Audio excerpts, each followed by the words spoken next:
There is something deeply unsettling about the way our homes fail today. We live surrounded by technology, wrapped in insulation, powered by grids that stretch for miles. Yet the moment electricity stops flowing, our houses begin to die. Pipes freeze, walls sweat. Temperatures drop fast enough to make a livable space uninhabitable within hours.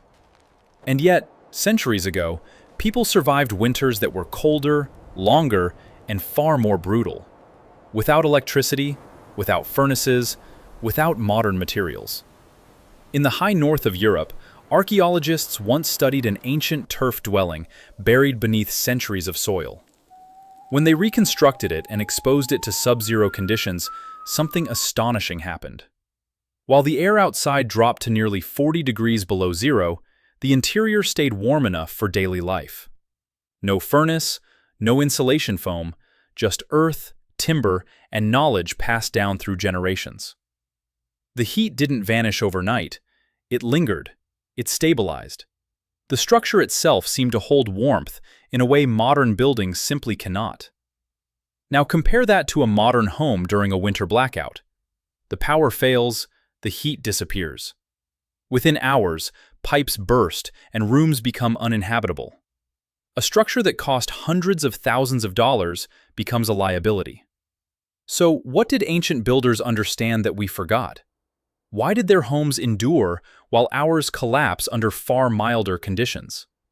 And what does that forgotten knowledge reveal about the way we design buildings today? Because the truth is unsettling. Modern homes aren't failing by accident. They're failing because we abandoned the principles that once made shelter truly resilient. The problem with modern homes isn't a lack of technology. It's an excess of the wrong kind. Today's buildings are designed around speed, cost efficiency, and short-term performance metrics. Materials are chosen not for how they behave over decades, but for how quickly they can be installed and how cheaply they can be shipped. The result is a structure that looks solid but behaves like a fragile shell. Modern construction treats heat as an enemy to be trapped rather than a force to be managed. Walls are packed with insulation, sealed with vapor barriers, wrapped in synthetic membranes, and sealed tighter with every new building code revision. The goal is to stop air movement entirely. But air isn't the real problem. Heat doesn't disappear because of drafts alone. It disappears because the structure has no ability to store it. Ancient builders understood something we've forgotten. Warmth is not just about insulation, it's about mass. A thick earthen wall doesn't just slow heat loss. It absorbs heat during the day and releases it slowly over time. It turns brief warmth into long-lasting comfort. This is why a turf house could remain warm for days after a fire burned out. The building itself became a battery. Modern houses, by contrast, are hollow. Stud walls filled with fiberglass or foam have almost no thermal mass. They slow heat transfer but cannot store it. The moment heat production stops, the temperature drops rapidly. That's why a power outage turns a modern home into an icebox within hours. This difference alone explains why ancient homes felt alive, while modern ones feel fragile. One was built to cooperate with physics. The other was built to fight it. And physics always wins. If modern buildings fail because they're too rigid, ancient ones survived because they were designed to move. That may sound backward, but it's the key difference. Modern construction treats movement as an enemy. Walls are locked together with rigid materials meant to resist shifting at all costs. Concrete slabs, steel reinforcements, glued joints. Everything is designed to stay perfectly still. But the earth never stops moving. Soil expands and contracts with moisture. Temperatures rise and fall. Foundations settle. And when a rigid structure is forced to move, it cracks. Ancient builders understood this instinctively. They didn't try to fight movement. They absorbed it. The walls of turf houses, stone longhouses, and early masonry structures were built from layered materials that could flex slightly under pressure. Earth, clay, wood, and stone all respond differently to stress. When combined correctly, they distribute movement instead of resisting it. A turf wall could shift by millimeters without cracking.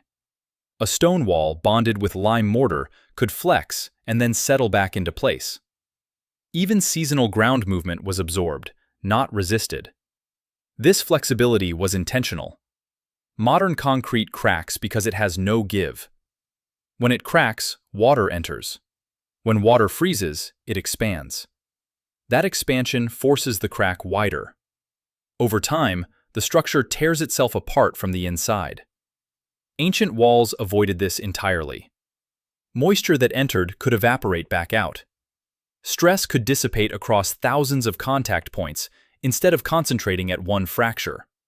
The result wasn't perfection, it was resilience. A crack in a medieval wall wasn't a failure. It was part of the system working as designed. And that difference, flexibility over rigidity, is why so many ancient structures still stand while modern ones quietly crumble. To understand why ancient homes stayed warm when modern ones fail, you have to understand something most modern architecture ignores entirely: thermal mass. Insulation slows heat loss. Thermal mass stores heat. Those are not the same thing.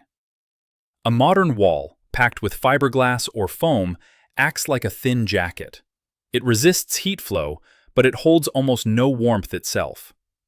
Once the heat source stops, the temperature inside drops fast. Ancient builders didn't rely on insulation alone. They relied on mass. A turf wall could be 3 to 6 feet thick. Not hollow, not layered with empty cavities. Solid earth, sod, stone, and clay packed together. When a fire burned inside, the heat didn't just warm the air, it penetrated the walls themselves. The structure became a thermal battery. That heat was stored deep inside the mass and released slowly, hour by hour, long after the fire died out. This is why a turf house could stay warm overnight without fuel. The walls were the heater. Modern homes are the opposite. Lightweight materials heat quickly, but they also cool just as fast. The moment the furnace shuts off, the temperature plummets. There's no reserve, no buffer, no inertia. Ancient builders understood something we forgot. Comfort isn't about producing heat, it's about holding on to it. They also understood orientation. Turf homes were often built partially into hillsides, using the earth itself as insulation. The coldest winds were blocked. The warmest sunlight was captured. The ground temperature, stable year-round, became part of the heating system. These homes didn't fight the environment, they partnered with it.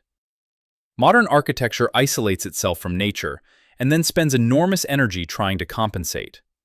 The old way did the opposite. It worked with natural forces, not against them. And that single shift in thinking made all the difference. Modern construction treats moisture like a disease. Everything is sealed, wrapped, encased in plastic membranes, vapor barriers, waterproof coatings. The goal is absolute exclusion. But here's the paradox. The tighter a modern building becomes, the more dangerous moisture becomes when it inevitably gets inside. Because it always does. Water vapor moves through walls. Tiny leaks form around outlets, seams, and fasteners. Condensation builds behind drywall. Trapped moisture has nowhere to go, and rot begins silently, inside the structure, where no one sees it until damage is severe. Ancient builders understood something profoundly different. They didn't try to block moisture. They designed buildings that could breathe. A turf wall or earthen structure doesn't trap water. It absorbs it slowly, spreads it across a large mass, and releases it just as slowly when conditions change. This process keeps internal humidity stable and prevents condensation from concentrating in one place. Think of it like a sponge instead of a plastic bag. When rain hit a turf wall, the outer layer absorbed moisture. When the weather dried, it released it back into the air. No mold bloom, no rot pockets, no catastrophic failure. The same principle applied to floors and roofs.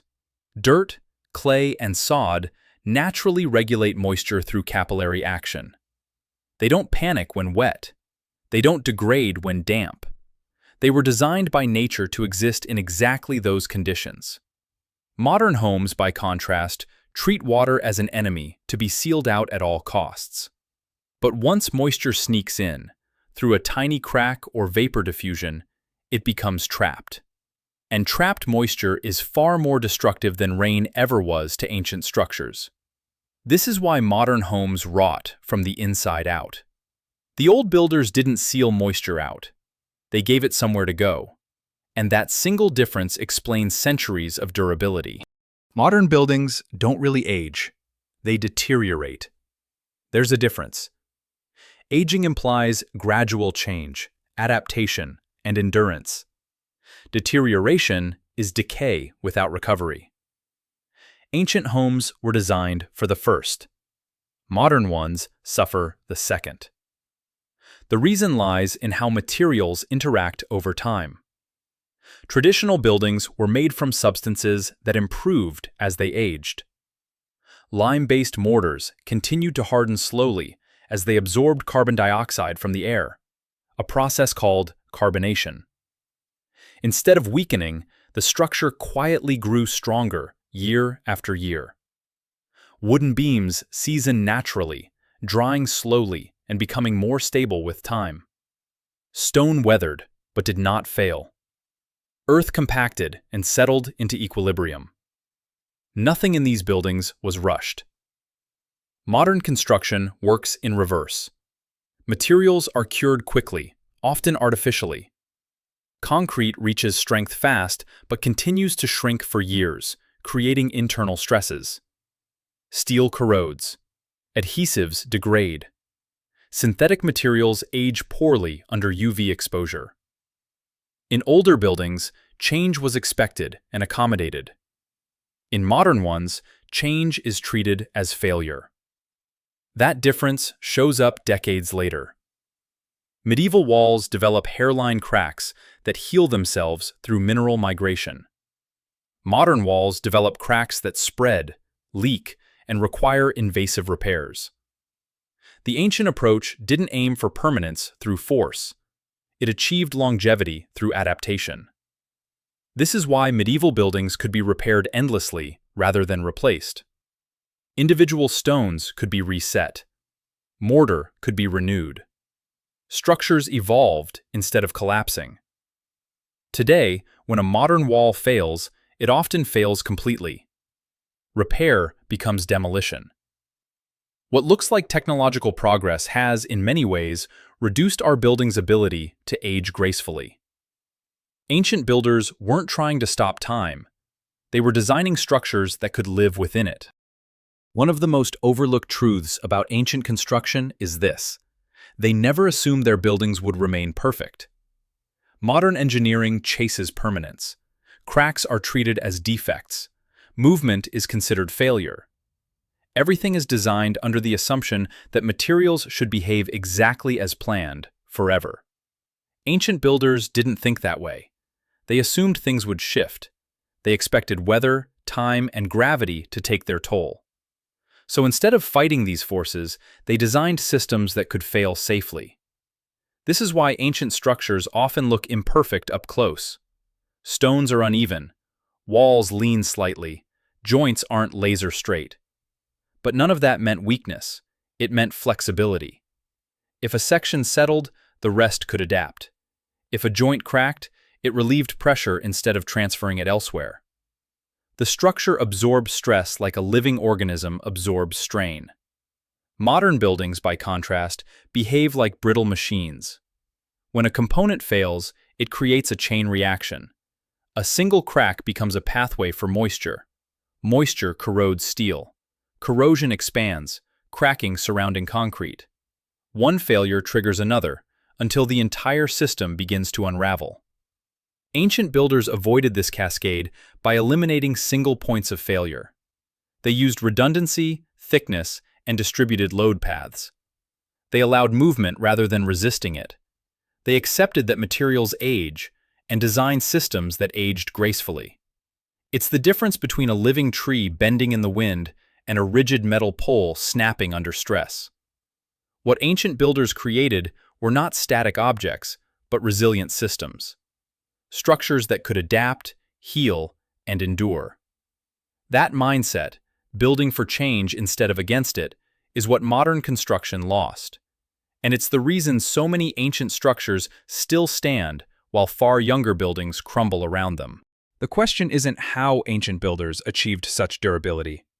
The real question is why we stopped doing it. The shift didn't happen because their methods failed. It happened because the world changed around them. As cities expanded and populations exploded, speed became more valuable than longevity.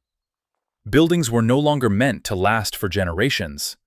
They were meant to be erected quickly, cheaply, and in large numbers. Time became money.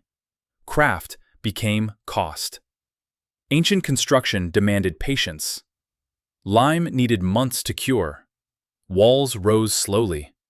Materials had to be gathered locally and worked by hand. Skilled labor was essential. That model simply couldn't keep up with industrial demand. So a new philosophy took over. Concrete replaced stone. Steel replaced timber. Prefabrication replaced craftsmanship. The goal shifted from building something that lasts to building something that works right now. This wasn't incompetence, it was economics. Modern cities required speed. Governments needed housing fast. Developers needed profit margins. Engineers needed materials that behaved predictably under load and could be calculated on paper. Concrete and steel provided that predictability, even if it came at the cost of longevity. What was lost was not knowledge, but patience. Ancient builders accepted slow construction because they were building for descendants they would never meet. Modern builders build for quarterly budgets and resale value. And so, we created structures optimized for efficiency, not endurance. The tragedy isn't that we forgot how to build well. It's that we chose not to. When ancient builders designed their homes, they weren't chasing comfort alone. They were designing for continuity, for the idea that a structure should outlive its maker and serve generations yet unborn. Modern construction abandoned that mindset. Today, buildings are designed around depreciation schedules, not lifespans. Materials are selected based on cost per square foot, not how they behave after 50 winters. Entire neighborhoods are built with the quiet assumption that they will be renovated, gutted, or demolished within a few decades. This shift has consequences far beyond architecture. When homes fail early, entire communities become dependent on constant repair, energy consumption, and material replacement. Heating systems must work harder. Infrastructure strains under constant maintenance. Resources are burned to compensate for buildings that cannot sustain themselves. Ancient builders understood something essential. Durability is a form of sustainability. A turf house that stands for centuries consumes fewer resources over its lifetime than a modern home rebuilt every few decades. The carbon cost of replacement alone dwarfs the original construction footprint. And there is a deeper loss as well: cultural continuity. When buildings last centuries, they carry memory. They anchor communities. They become reference points for identity and continuity. When buildings are disposable, so is our relationship with place. The disappearance of durable construction isn't just an engineering failure. It's a philosophical one. We stopped asking how long something should last and started asking how fast it could be built. Ancient builders measured success in generations. Modern builders measure it in quarterly returns. And that single shift explains why structures that once endured ice ages now outlast buildings raised only decades ago. The tragedy isn't that ancient knowledge was lost. It's that it was deemed unnecessary. At the heart of every ancient building tradition was a simple understanding. A structure is not separate from its environment. It is part of it. Ancient builders didn't design against wind, cold, moisture, or time. They designed with them. Every choice, material, orientation, thickness, layout, was shaped by the forces surrounding the structure. Nothing was arbitrary. A house faced the sun not for aesthetics, but for warmth. Walls were thick where the cold came from, and thinner where heat could escape. Rooflines followed the path of rain and snow, guiding water away instead of trapping it. Even the shape of rooms mattered, influencing airflow and heat retention. These builders didn't need simulations or software. Their understanding came from observation, passed down through generations. They knew where frost crept, where wind cut deepest, where moisture lingered longest. Their designs were responses to real environmental pressure, not abstract models. Modern construction, by contrast, often ignores context. The same house design is stamped onto deserts, coastlines, forests, and frozen plains.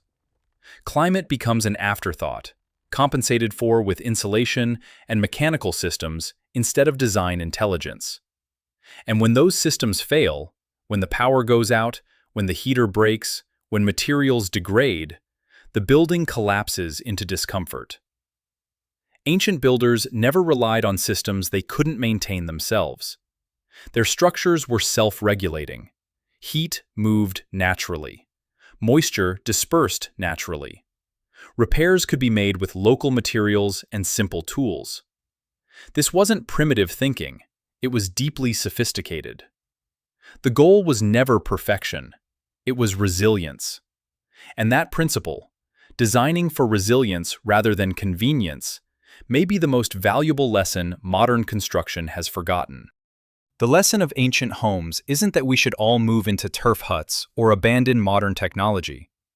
It's that we forgot why buildings exist in the first place. A home is not a machine. It is not a disposable shell. It is not meant to be replaced every few decades. A home is meant to protect life, quietly, reliably, and with as little energy as possible. Ancient builders understood that true resilience doesn't come from fighting nature. It comes from cooperating with it. They used gravity instead of resisting it. They welcomed moisture instead of trapping it. They stored heat rather than trying to endlessly generate it. Their structures aged slowly, predictably, and gracefully. Modern construction inverted that logic. We built lighter, faster, and cheaper. We replaced thermal mass with insulation, longevity with efficiency, patience with speed. And in doing so, we created buildings that depend entirely on external systems just to remain livable. The irony is painful. With all our technology, we build homes that fail when the power goes out. With all our science, we construct shelters that can't regulate themselves. With all our progress, we've forgotten how to make a place that simply endures. The ancient builders didn't have advanced tools, but they had understanding. They knew that a building should work with the environment, not against it. That heat should be stored, not chased. That materials should breathe, not suffocate. That longevity was a design goal, not an afterthought. Those lessons were never lost. They were ignored. And now, as energy costs rise and climate pressures increase, we're being forced to relearn them. The future of building may not lie in new materials or smarter machines, but in remembering what our ancestors already mastered. If this changed the way you see buildings, history, or the idea of progress, subscribe and stay with us. Because sometimes the most advanced solution is the one we forgot.